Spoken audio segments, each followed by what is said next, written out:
Hey guys, welcome back to the channel. Welcome to No Buy November that I might have kind of cheated at. So we're doing an unboxing mostly because I wanted to use the thing I was unboxing as part of making some mini albums. So thought we would chat about it. Now I ran into this problem that I've since fixed because of course as soon as I bought something new, I found the blades I had lost. But I had lost the blades for my Stampin' Up! I don't know what this thing is called. The trimmer I had have, and then I had also lost. Then this scoring blade had popped out, and I'd also lost that temporarily. I found that, and I found two more replacements. So I guess technically this is cheating now because I didn't need it. Um, I also have a We Are Memory Keepers trimmer, which I've they are also back ordered on blades for, and then I have a small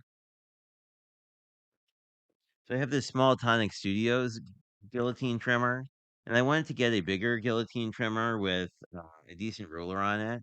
The issue is the Studios bigger version of this has like a swing out arm here, so people have said that it's very difficult to know what you're actually measuring. And my friend Lynn has been a big fan of this trimmer for a while.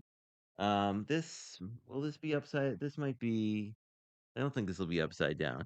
But this is the something bypass trimmer. And it has a handle.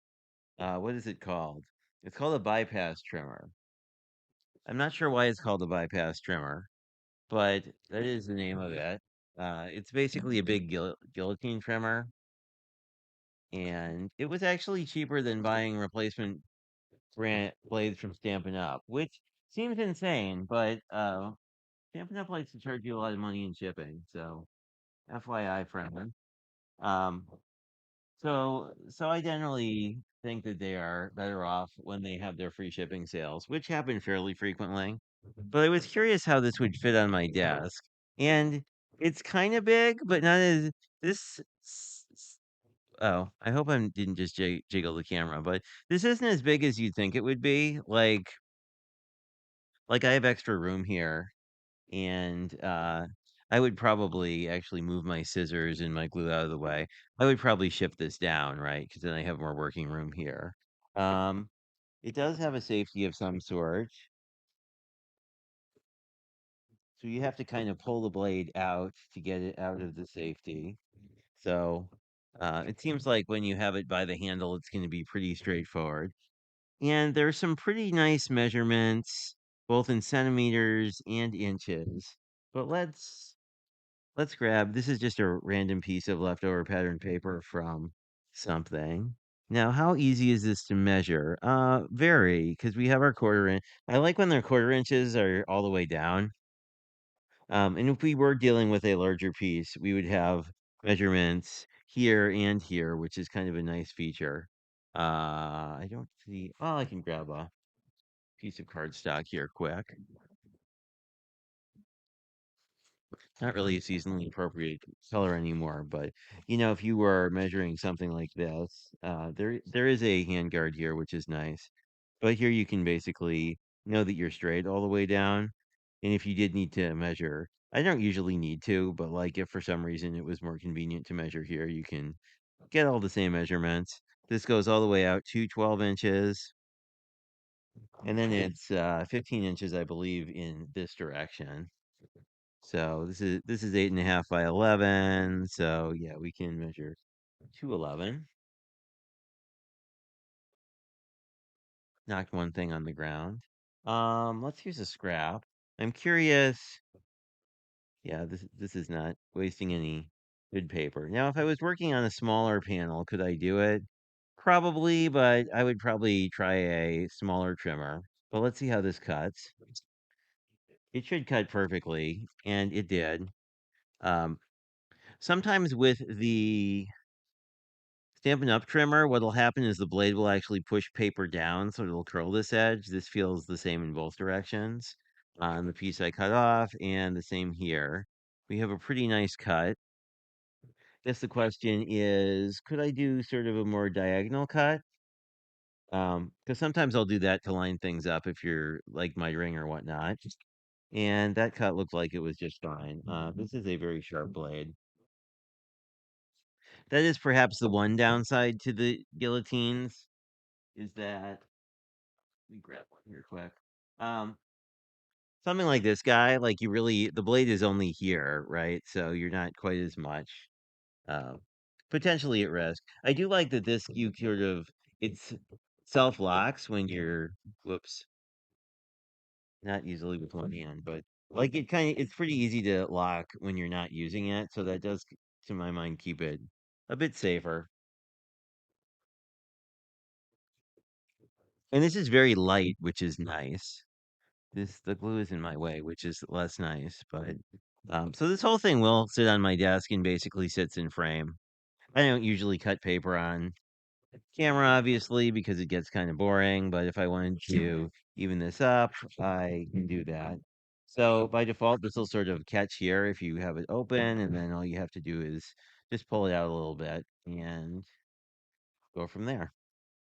And now we have a interesting little, I don't know, hexagon technically, I guess, sort of like half a trapezoid. Maybe we can make it into a true trapezoid.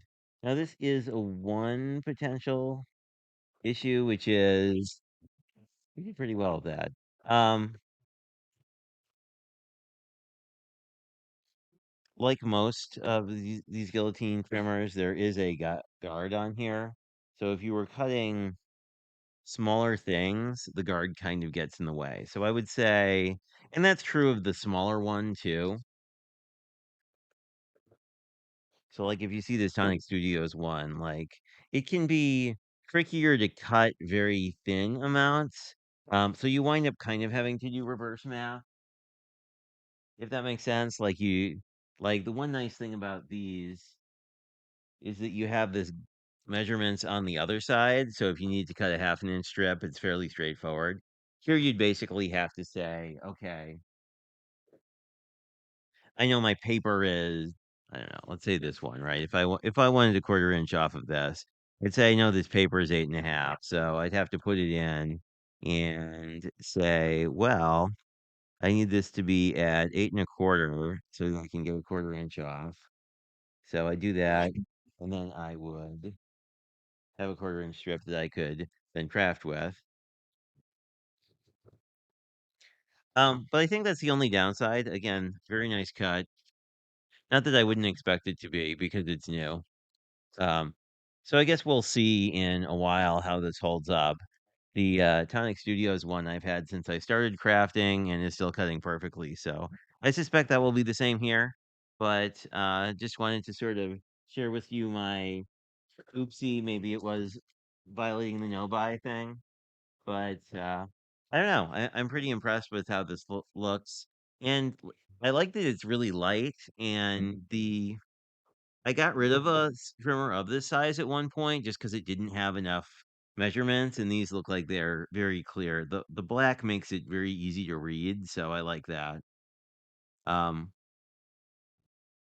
yeah, and this is big enough where you could actually cut the branding strip off. I guess if you had to work on projects that were long, like wider than 12 inches, you might want to look for another option. Some of the swing out one, like this one goes to 17, I guess, which might matter to you. I guess if you're going to mat a full size 12 by 12 and needed to cut, significantly longer than, or, if you had needed to cut a piece of paper significantly bigger than that, obviously 12 by 12 is kind of the biggest thing I deal with because I like to make cards. But anyway, initial thoughts. Once I use this to actually work with, I will probably do a follow up video just to see how it works in, I don't know, maybe 3 or 6 months or so. Anyway, talk to you guys later.